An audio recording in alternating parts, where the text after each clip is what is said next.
دلیلیں میں سنانا چاہتا ہوں، پھر ان کی دلیلوں کا جواب سے آپ اندازہ لگائیں گے کہ یہ کتنے بودے دلائل قائم کرتے ہیں اور اس پر مذہب کا انہوں نے معیار رکھا۔ سب سے پہلے آپ ہی کے علاقے کے ایک نابکار کو دکھا رہا ہوں، اس کا نام ہے ڈاکٹر ذاکر نائک۔ یہ کیا کہتے ہیں ذرا سن لیجئے۔ ربی اول پہلا چیز کئی حدیث میں نہیں آتا ہے کہ محمد صلی اللہ علیہ وسلم کا جنم دن منانا چاہیے، کئی حدیث میں لکھا نہیں ہے۔ تو 12 ربی اول بنانا تو کئی حدیث اور قرآن میں نہیں ہے۔ میں نے کہا کوئی بھی حدیث اور قرآن کے اندر یہ نہیں کہا گیا ہے کہ ہمیں محمد صلی اللہ علیہ وسلم کا سالگرہ بنانا چاہیے، تو اور سالگرہ بنانا ہمارے مذہب میں ایسا کچھ ہی نہیں۔ یہ کہتے سالگرہ منانا کوئی حدیث میں نہیں آیا ہے، کوٹ ٹائی پینٹ بننا حدیث میں آیا ہے، اجتماع کرنا حدیث میں آیا۔ رسول اللہ نے کہا لوگوں سال میں ایک بار اجتماع رکھنا۔ ذاکر صاحب اجتماع جو آپ رکھتے ہیں اور یہ ڈسکو ڈانسر والا اسٹیج بناتے ہیں لاکھوں روپے کا، یہ حدیث میں آیا ہے؟ یہ کون سی حدیث میں آیا ہے؟ سب سے پہلے ایک اصول یاد رکھ لیجئے، یہ سب سے بڑا گمراہ کن ان کا جملہ ہے۔ کہتے ہیں کہ نبی نے میلاد نہیں منایا، صحابہ نے نہیں منایا، حدیث میں رسول نے حکم نہیں دیا۔ تو اصول یاد رکھ لیجئے، شریعت کا حکم یہ ہے کہ نہ کرنے کے لیے ممانعت کی دلیل چاہیے، کرنے کے لیے کوئی دلیل کی حاجت نہیں۔ بھائی آپ بریانی کھاتے ہیں تو کیا دلیل سے کھاتے کہ بریانی نبی نے کھایا؟ بھائی جائز ہے، کھا رہے ہیں۔ اگر کوئی کہ بریانی نہیں کھا سکتے تو دلیل اس کے ذمے کہ وہ دلیل دے کے کیوں نہیں کھا سکتے؟ منع کرنے والے کے لیے دلیل ہے۔ اللہ کے رسول کی صاف صریح حدیث ہے، سرکار نے فرمایا کہ جو چیزیں تمہارے لیے ناجائز تھی میں نے کھول کر بتا دی، جو چیز تمہارے لیے جائز تھی وہ بھی بتا دی، اور جس چیز کے بارے میں نے کچھ نہیں کہا تمہارے لیے مباح اور جائز ہے۔ تو نبی کہتے ہیں میں نے یہ بھی بتا دیا کیا جائز ہے کیا ناجائز ہے، اور جس کے بارے میں کچھ نہ کہوں، میرا کوئی قول نہ ہو، میرا کوئی فعل نہ ہو، تو وہ تمہارے لیے جائز ہے۔ تو سب سے پہلے ہمارا سوال ہے کہ نبی کی کوئی ایک حدیث ذاکر نائک سنا دے کہ نبی نے کہا میلاد میرا نہ منانا ورنہ بہت بڑا گناہ ہو جائے گا۔ ایسی کوئی حدیث ہے؟ تو جب ممانعت کی حدیث نہیں تو کہاں سے کہہ رہا ہے حدیث میں نہیں ہے؟ تو ایسے تو ہزاروں کام ہے جو حدیث میں نہیں ہے مگر تم کرتے ہو۔ مسجد نبوی کو وسیع کیا، حدیث میں آیا؟ خانہ کعبہ کو خوبصورت بنایا، تم نے، حدیث میں آیا؟ مسجدوں کی میناریں بنائے، حدیث میں کہاں ہے؟ قرآن پہ زیر زبر لگائے گئے، حدیث میں کہاں ہے؟ مدرسے بناؤ، حدیث میں کہا ہے؟ رسول نے کہا تھا مدرسے کھولنا۔ تبلیغی جماعت کے 40 دن کے چلے اور چھلے ہو رہے ہیں، یہ کون سی حدیث میں ہے؟ کون سی حدیث میں؟ صحابہ نکلتے رہے، چلو 40 دن کی جماعت میں بورا بسترا اٹھاؤ چلو، کوئی حدیث میں نہیں۔ تم کیوں کہ دین کی خدمت، تو میں نے کہا دین کی خدمت کی نام لے کر تم تبلیغ کر سکتے ہو، یہ جائز۔ تو اگر ہم نبی کی عظمت کے لیے ان کی میلاد منائے تو یہ کہاں سے ناجائز؟ اور ہمت ہو تو ایک حدیث سنا دو جس میں نبی نے منع کیا ہو، کسی صحابی نے منع کیا ہو۔ تو جب منع کی دلیل نہیں تو تم کون ہوتے جو منع نہ ہو اور تم کہو منع ہے؟ تو مطلب تم شریعت گڑھنے والے ہوئے۔ کسی چیز کو ناجائز کہنا یہ کس کی ہے ذمہ داری؟ اللہ اور اس کے رسول کی۔ جو کسی حلال کو حرام کہے وہ گویا اپنے آپ کو کیا خدا سمجھتا ہے؟ کیا معاذ اللہ وہ رسول سا ہے کہ جو اس کو حرام کہہ رہا ہے؟ اگر تو حرام کہہ رہا ہے تو اس کی تجھے دلیل دینی پڑے گی۔ کس قرآن کی آیت میں آیا کہ میلاد نہ مناؤ؟ کس حدیث میں آیا کہ میلاد نہ مناؤ؟ قرآن تو ہمیں مجاز دیتا ہے کہ میلاد مناؤ۔ قرآن میں میلاد کی دلیل دکھتی ہے۔ میلاد کے معنی کیا ہوتے ہیں؟ نبی کی پیدائش کا ذکر کرنا، نبی کے پیدا ہونے کا تذکرہ کرنا۔ اور اللہ رب العزت نے کئی انبیاء کرام کی میلاد کا ذکر کیا، چنانچہ پارہ نمبر 20 سورہ قصص آیت 1 سے 14 تک جا کے قرآن میں دیکھ لیں، 1 سے 14 تک پڑھیں تو اللہ رب العزت نے موسیٰ علیہ السلام کی ولادت کا ذکر کیا کہ موسیٰ علیہ السلام کی پیدائش کا تذکرہ۔ مجھے بتائیے موسیٰ کی پیدائش سے اس امت کو کیا فائدہ؟ ارے بھائی موسیٰ پیدا ہوئے، پھر موسیٰ کی والدہ نے ٹوکری میں رکھا، پانی میں بہا دیا، اس سے کون سا آپ کا فقہ کا مسئلہ حل ہو گیا؟ کون سے آپ کا اس پہ جو ہے احکام ثابت ہو رہے ہیں؟ مگر رب تبارک و تعالیٰ نے موسیٰ کی ولادت کا ذکر کیا۔ پارہ نمبر 3 سورہ آل عمران آیت 35 اور 36 میں رب تبارک و تعالیٰ نے حضرت مریم رضی اللہ تعالیٰ عنہ کی ولادت کا ذکر کیا۔ پارہ نمبر 3 سورہ آل عمران آیت 38 سے لے کر 41 تک رب تبارک و تعالیٰ نے حضرت یحییٰ علیہ السلام کی میلاد کا ذکر کیا۔ پارہ 16 سورہ مریم آیت 15 میں رب تبارک و تعالیٰ نے حضرت عیسیٰ علیہ السلام کی پیدائش کا ذکر کیا۔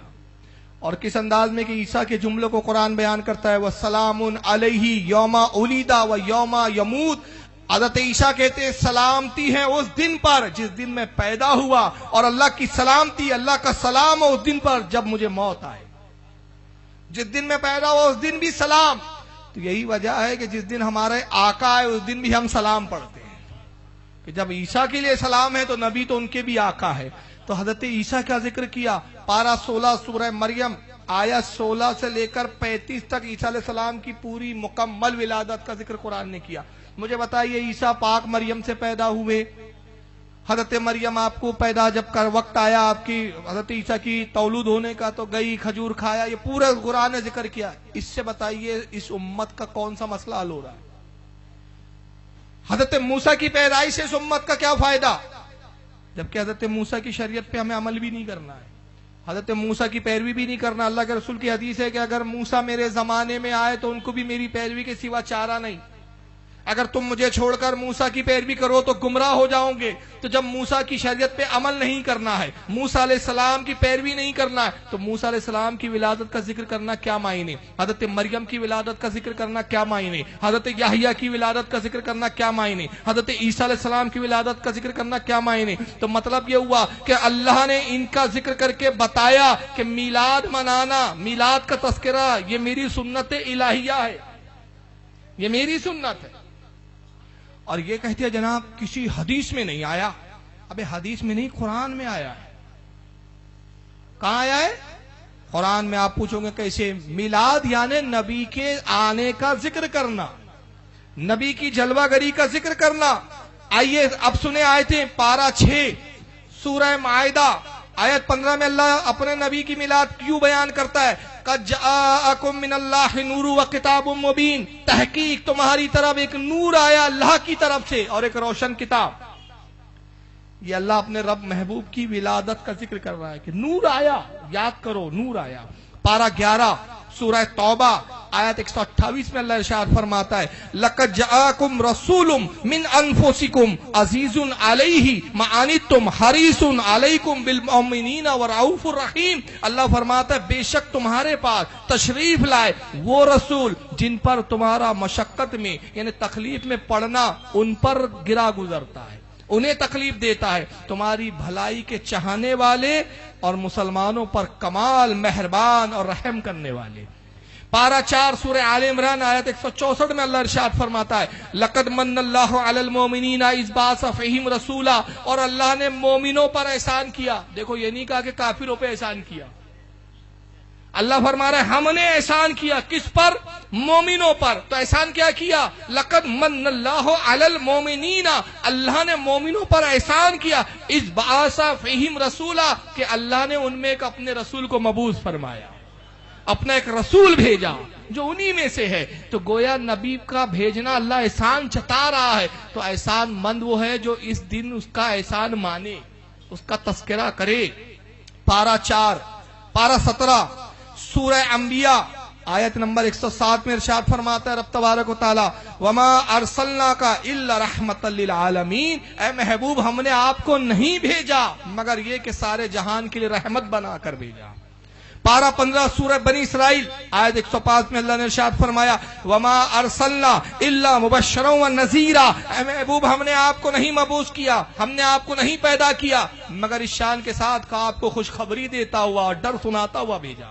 پارہ نمبر 22 سورہ حزاب آیت 45 میں ارشاد فرمایا یا ایھا النبی انا ارسلناک شاہدا مبشرا ونذیرا. اے نبی ہم نے آپ کو بے شک ہم نے آپ کو بھیجا چشمدید گواہ بنا کر، آپ کو حاضر و ناظر بنا کر بھیجا اور لوگوں کو ڈر سناتا ہوا اور خوشخبری دیتا ہوا بنا کر بھیجا. پارہ 1 سورہ بقرہ آیت 119 میں ارشاد ہوا انا ارسلناک بالحق بشیرا ونذیرا. اور اے محبوب ہم نے آپ کو حق کے ساتھ مبعوث کیا، خوشخبری دیتا اور ڈر سناتا ہوا. پارہ 26 سورہ فتح آیت 8 میں ارشاد ہوا انا ارسلناک